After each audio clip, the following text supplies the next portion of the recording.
প্রত্যেকটি দুঃসময়ে পাশে থেকে দলকে এবং আমাদেরকে সমৃদ্ধ করেছেন আপনাদের সেই কৃতি সন্তান অ্যাডভোকেট ওমর ফারুক। আজকে এই কোচগড়ে উপস্থিত হয়েছেন জামালপুর সদর আসনের আশা আকাঙ্ক্ষার প্রতীক,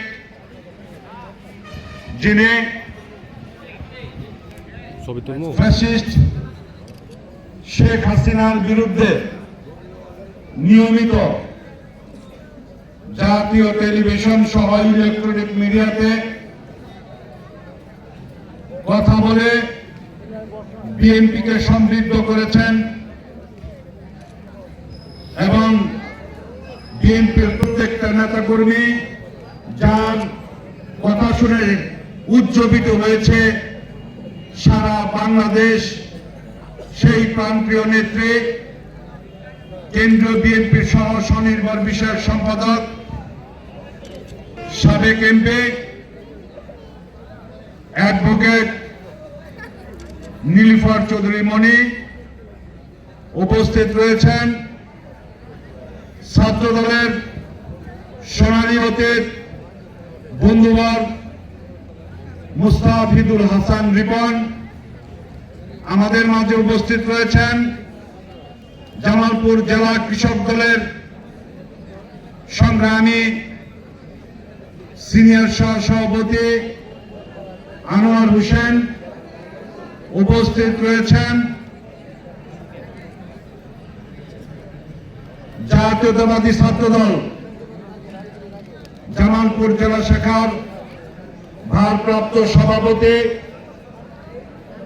যে ছাত্রনেতা শেখ হাসিনা বিরোধী আন্দোলনে মিথ্যা পুলিশ মামলার আসামি হয়ে, অসংখ্য মামলার আসামি হয়ে পথে প্রান্তরে ঘুরে বেরিয়েছেন, তারপরেও দমে যাননি। ছাত্রদল জামালপুর জেলা শাখাকে সংগঠিত করার জন্য যার অবিচল প্রয়াস এখনো সশস্ত্র রয়েছে, সেই ছাত্রনেতা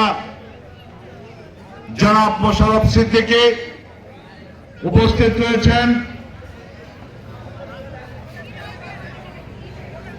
সদর থানা যুব দলের সংগ্রামী সাবেক সভাপতি জনাব সিরাজুল হক আমাদের মাঝে উপস্থিত রয়েছেন। জাতীয়তাবাদী কৃষক দল জামালপুর জেলা শাখার সংগ্রামী সাবেক সাধারণ সম্পাদক বাবু বিষ্ণুচন্দ্র মন্ডল সহ উপস্থিত জেলা ছাত্রদল, জেলা যুবদল সহ কুচগড়ের অত্র এলাকার বাসিন্দা সবাইকে আসসালামু আলাইকুম। প্রিয় বন্ধুগণ, হেমন্তকালের সুন্দর রাত, এই রাতে প্রথমেই অভিনন্দন জানাচ্ছি, শুভেচ্ছা জানাচ্ছি। এত সুন্দর একটা পরিবেশে যারা ক্রিকেট টুর্নামেন্টের আয়োজন করে আমাদেরকে আপনাদের সামনে উপস্থিত হওয়ার সুযোগ করে দিয়েছেন।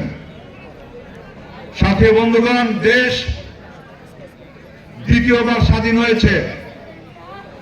দেশ যে দ্বিতীয়বার স্বাধীন হয়েছে তার প্রমাণ আমরা পাই যখন এই অনুষ্ঠানে বাংলাদেশ জাতীয়তাবাদী দল কেন্দ্রীয় সংসদের সহ স্বনির্ভর বিষয়ক সম্পাদক সাবেক এমপি জামালপুরের মা মাটি মানুষের নেত্রী জনাবা নীলুফার চৌধুরী মণি প্রধান অতিথি হিসেবে উপস্থিত থাকেন। সংগ্রামী সাথী বন্ধুগণ, আজকের এই উৎফুল্ল পরিবেশ প্রমাণ করে এই দেশে সামনের দিনে একটি সুষ্ঠু সুন্দর নির্বাচন হতে যাচ্ছে, যে নির্বাচনে সারা বাংলাদেশের আপামর জনসাধারণ ভোট দিয়ে তাদের নির্বাচিত প্রতিনিধি নির্বাচিত করবেন।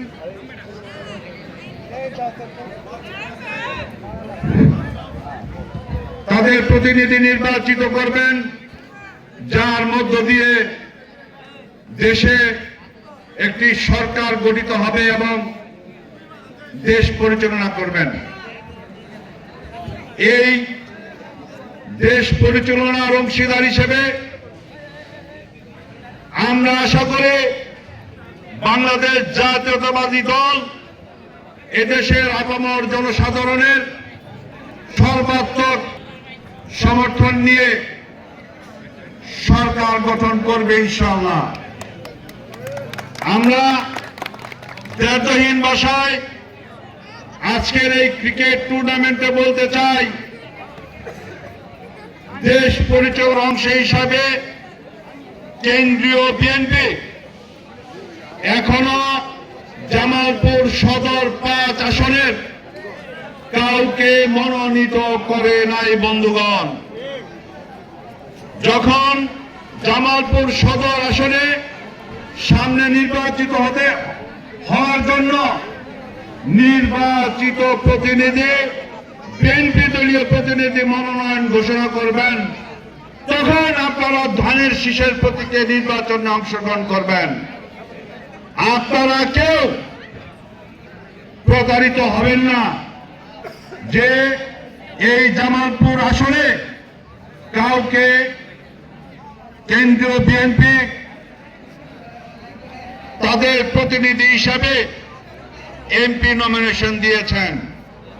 বন্ধুরা, এই এমপি নমিনেশনকে কেন্দ্র করে জামালপুর সদর আসনে বিএনপিকে দখল করার যে প্রক্রিয়া চলছে, সেই প্রক্রিয়ার বিরুদ্ধে আমরা বিএনপির আপামর